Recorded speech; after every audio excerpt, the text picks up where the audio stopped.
Assalamualaikum warahmatullahi wabarakatuh. Saya Sidki Rizky Feriansyah, kelas TI 4208 dengan NIM 12011182457. Di sini saya akan menjawab dan menjelaskan soal UAS Statistika Industri nomor 2. Oke, langsung saja untuk soalnya. Seperti ini. Apakah mobil yang lebih berat benar-benar menggunakan lebih banyak bensin? Misalkan sebuah mobil dipilih secara acak. Jika X adalah bobot mobil dalam ratusan pon dan Y adalah konsumsi bensin dalam mil per galon, informasi berikut ini didasarkan pada data yang diambil dari laporan konsumen secara acak. Berikut ini adalah tabel yang diberikan oleh soal. Seperti ini tabelnya. Lalu ada pertanyaan-pertanyaan. Pertanyaan pertama yaitu buatlah sebuah scatter plot antara variabel X dan Y. Lalu hitunglah korelasi sampel antara variabel X dan Y. Lalu hitunglah estimasi untuk intercept A dan slope B dengan menggunakan metode least square. Lalu, apakah hipotesis 0 yang menyatakan tidak ada pengaruh X terhadap Y akan ditolak pada taraf nyata 5%? Tentukan proporsi variasi pada variabel Y yang dapat dijelaskan oleh garis regresi yang dibangun. Oke, langsung saja untuk poin A. Untuk poin A itu bentuk scatter plot seperti ini.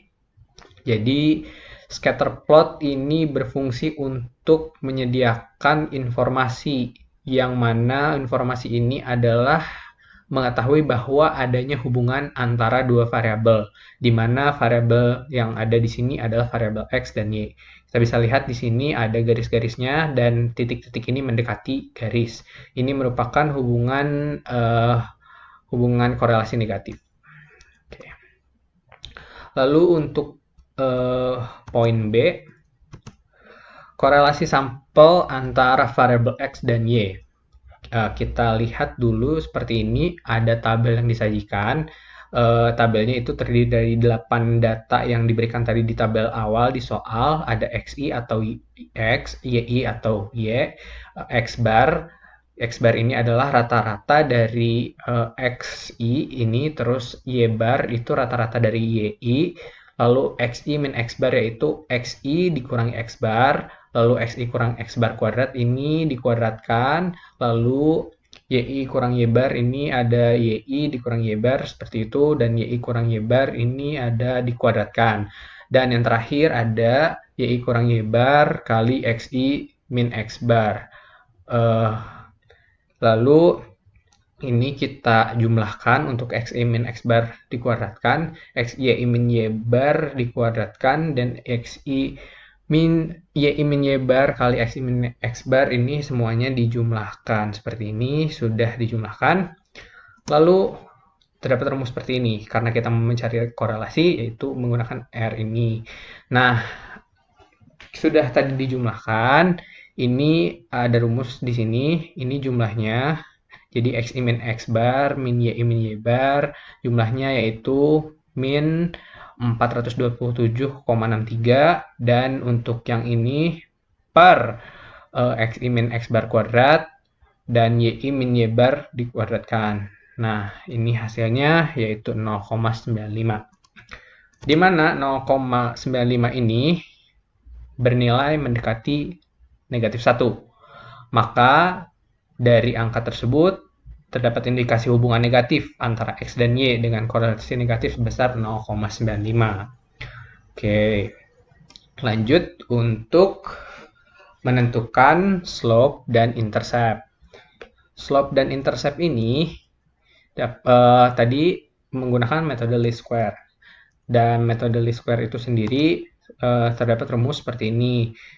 Untuk B-nya itu XI min X bar dikulang YI min Y bar. Itu didapatkan hasil seperti ini. Negatif 427,63. Lalu juga ini per XI min X bar dikuadratkan. Yang tadi sudah kita hitung juga, yaitu ini 711,875. Dan hasilnya adalah ini 0,601. Untuk interceptnya sendiri, itu rumusnya adalah Y bar min B X bar. Ya, ini Y barnya itu 20,88 min, karena ini min ya, ini juga diminkan, lalu 0,61 itu dari sini kan tadi sudah didapatkan nilai B-nya, lalu dikali X bar. X barnya itu ada 37,38. Didapatkan hasil yaitu sebesar 43,326. Lalu setelah itu poin C berarti sudah terjawab. Oke, untuk sekarang poin D yaitu uji signifikansi, yang mana hipotesis 0 di sini tidak terdapat hubungan linear yang signifikan antara bobot mobil dengan konsumsi bensin. Lalu untuk hipotesis satunya terdapat hubungan linear yang signifikan antara bobot mobil dengan konsumsi bensin. Untuk statistik ujinya sendiri kita menggunakan uji T, yaitu rumusnya itu sendiri seperti ini, R akar N min 2 per 1 min R. R-nya itu tadi sudah kita dapat, yaitu negatif 0,95 akar 8 min 2. 8 itu dari tadi data yang kita dapat dari soal. Sudah seperti ini, kita hitung dan hasilnya adalah min 7,16. Lalu untuk daerah kritis dan kriteria uji sendiri itu untuk alfanya itu 5%. Tadi sudah diketahui di soal di awal ada 5% atau 0,05. Lalu tabelnya itu 0,05 bagi 2 ada di V6. V-nya itu 6 dan didapatkan 2,447. Kita cek tabelnya. Oke, sudah terdapat seperti ini. Tadi kan 0,05 dibagi 2 berarti 0,025. Dan V-nya itu 6. Jadi sudah terbukti bahwa ini adalah nilai dari tabelnya adalah 2,447. Oke, lanjut. Untuk kriteria ujinya sendiri yaitu tolakan 0 jika T itu kurang dari sama dengan min 2,447 atau lebih dari sama dengan 2,447. Dan tidak tolak H0 jika sebaliknya. Jadi kesimpulan yang dapat kita ambil adalah tadi kan kita sudah menghitung uji T-nya itu adalah negatif 7,16. Jadi negatif 7,16 ini adalah kurang dari negatif 2,447, maka H0 ditolak. Dengan taraf nyata 5%, cukup bukti untuk menyatakan bahwa terdapat hubungan linear yang signifikan antara bobot mobil dengan konsumsi bensin. Oke, untuk poin D sudah terjawab. Oke, sekarang kita lanjut ke poin yang terakhir atau poin E, di mana poin E ini akan ditanyakan proporsi variasi pada variabel Y. Oke, lalu kita sajikan tabel lagi seperti tadi. Tabel yang sudah tersedia di sini hampir sama seperti tabel yang sebelumnya, di mana ada X, ada Y, lalu ada Y rataan atau Y bar. Di sini datanya tetap sama ya, sama kayak yang di soal tadi ada 8. Terus tapi bedanya di sini ada Y estimasi, SST, SSR, dan SSE. Nah, untuk Y ini sama seperti soal yang tadi, terus Y rataan ini bisa disebut juga X bar ya tadi.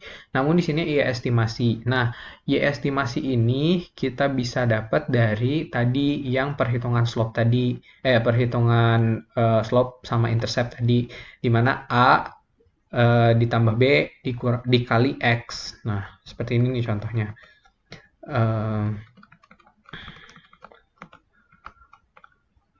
Yang slope dan intercept ini di sini.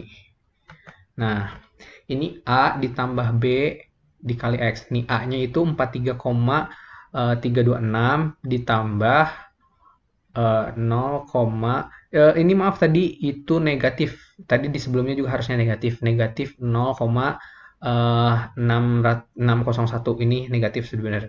Jadi tadi A-nya itu 43,326 ditambah negatif 0,601 601 dikali X. X-nya yang mana? Nah, X-nya itu yang ini.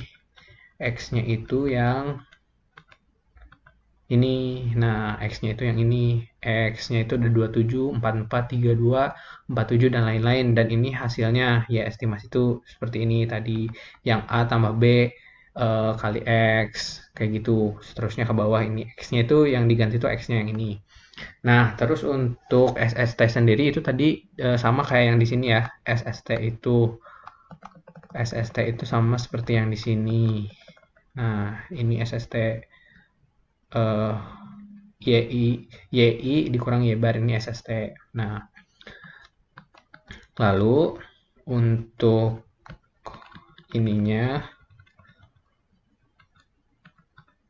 nah untuk SSR-nya sendiri itu didapat dari